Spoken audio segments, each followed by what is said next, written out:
Hello everyone and welcome to the Commexis Cast Daily. All the news you need to know from our inbox to yours. Today we're talking about Mark Zuckerberg's statement that about 2 billion users should assume that their data has been compromised. That's billion with a B. With a B.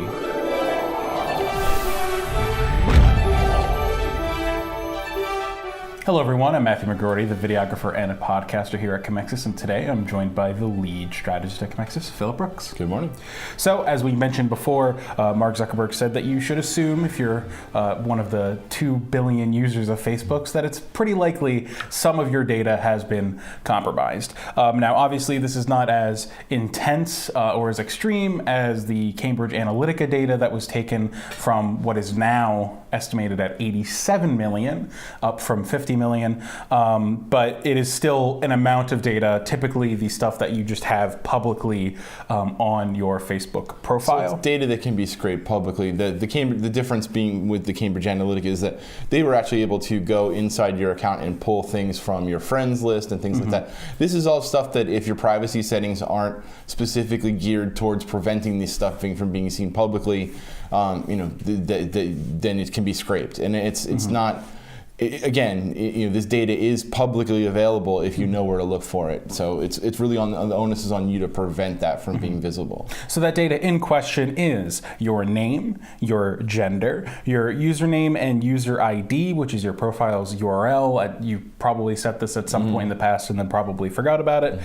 Your profile picture, your cover photo, your age range, which is under 18, 18 to 21, and over 18. And no matter how tightly you lock down your privacy settings, this base information is basically always available. It is what Facebook uses to basically determine, what is age appropriate content for you to see, and a couple other things. There are, if you had your Facebook profile public and didn't have certain privacy settings switched on, people were able to access more data on you. That could be, your relationship status, that could be, your political view or something like that if you have that on Facebook, et cetera, et cetera.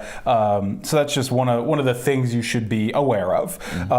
So the source of this vulnerability is Facebook's search function. So basically, if you have a certain setting ticked, people can search for you through your email or through your phone number. And basically, scrapers were able to go, hey, we have this person's phone number, we have this person's email address, we can find their Facebook profile and then scrape all of that data. So a blog post from CTO Mike Schofer, he hinted that hinted at the scope of the problem, which we've already kind of mentioned. So he quoted saying, "However, malicious actors have also abused these features to scrape public profile information by submitting phone numbers or email addresses," which is something we just mentioned. They already have through search and account recovery. Given the scale and sophistication of the activity we've seen, we believe most people on Facebook could have their public profile scraped in this way. And then Zuckerberg also confirmed this. He said, quote, "I would assume if you had that setting turned on that someone at some point has access to your public information in some way."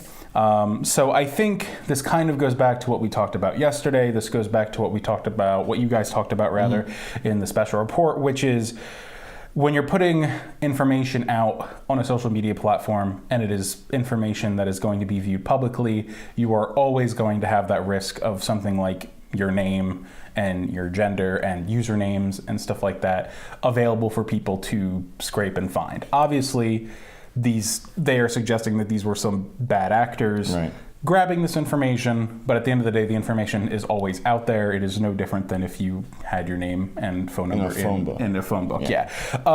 So I think, and you can give your input as well. I think this is one of those things where obviously you just have to be careful about what you're posting publicly, and if you don't want some of this information to be listed, you either need to go into privacy settings and change some things, or don't have a social media account. That is kind of the price. Yeah, I mean, again, it's the price you pay for using the platform. However, the part that makes this a little bit bigger than just scraping public information is simply the fact that they were able to correlate that with your email address and or your phone number to then gain either to confirm that this is the person that they're trying to reach out to for spamming or calling or that kind of thing, and they're able to glean enough information that they could potentially they could see your employer, for example, if you have that public, or how many children you have if you have in your profile picture, that kind of thing.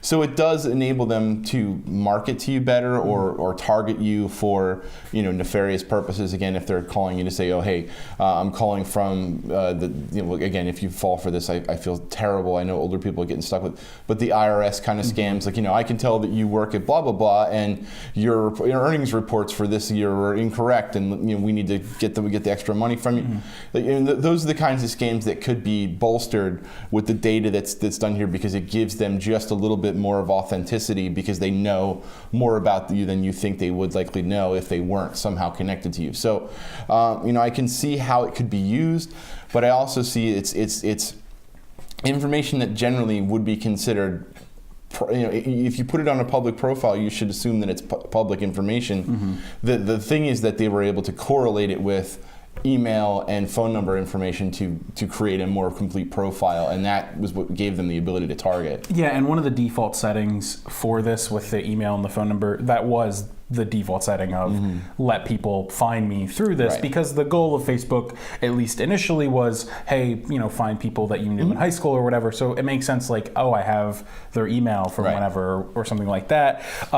So obviously, you might be thinking, well, how do I go in and change these? And simply, you can just go to your settings and your privacy section and either restrict what is publicly viewable on your profile. Obviously, some people might just have more public profiles than others. So if you don't want people to be able to see other information about you that you don't think falls under this, sort of public, obvious information, then you have the option to restrict that. You can restrict who's able to see your posts. You can restrict a whole bunch of things. You can go through and look at, what apps have permissions on you. You can download your Facebook data and see what Facebook has on you in general.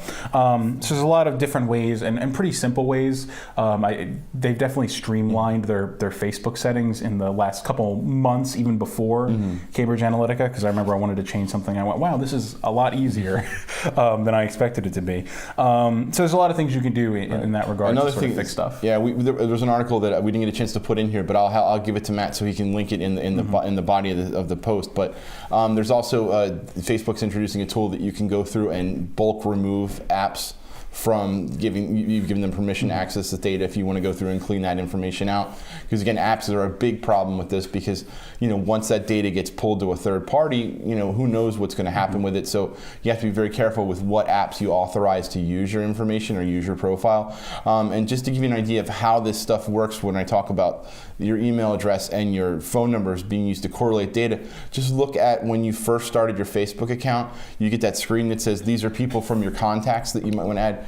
Guess how they find those people? They're either somebody that you've emailed before, or somebody that's on your phone, or you have their phone number stored somewhere. So keep in mind, that's why that information is so readily available, because Facebook does use that to then find people to match you with. So, if you really want to prevent that, make sure that none of that information is listed publicly, and don't share your contacts with Facebook. Yeah, absolutely. And just a small note before we end the show, a little update to our show from yesterday. So yesterday, we talked about Mark Zuckerberg and Facebook not planning on extending GDPR privacy settings and restrictions to their global to their global user base. Rather, it would just be those who fall under the European Union law. But in this case, it has come out just a few hours after we posted our show that Mark Zuckerberg clarified that they are going to be taking all of those privacy settings and giving them to everyone. But then people were also wondering, well, just because the settings are the same does not mean they'll be enforced the same. So Facebook came out in a statement and said that any GDPR compliance that they are doing for the people in the European Union, they're also going to be doing globally for everyone. So if you are interested in finding out, what the GDPR rulings were, or you're worried about your privacy information, it is now going to be, it seems, the standard for Facebook going forward. And one of the things that's key with the GDPR, kind of the compliance issues, is that you have the ability to completely remove yourself from these things in one kind of fell swoop, and that's one of the things that the EU pushed for in this legislation. So it would be nice to see how they enact that and how it's enforced, and how it's actually rolled out, because obviously we don't see how the user UI looks for Europeans, so I don't know what how that works on the account itself, but it'll be cool to experiment with a little bit. Yeah, absolutely. Well, thank you everybody for tuning in to today's episode of the Commexis Cast Daily. Check us out tomorrow for more of the latest trending news. Have a great day.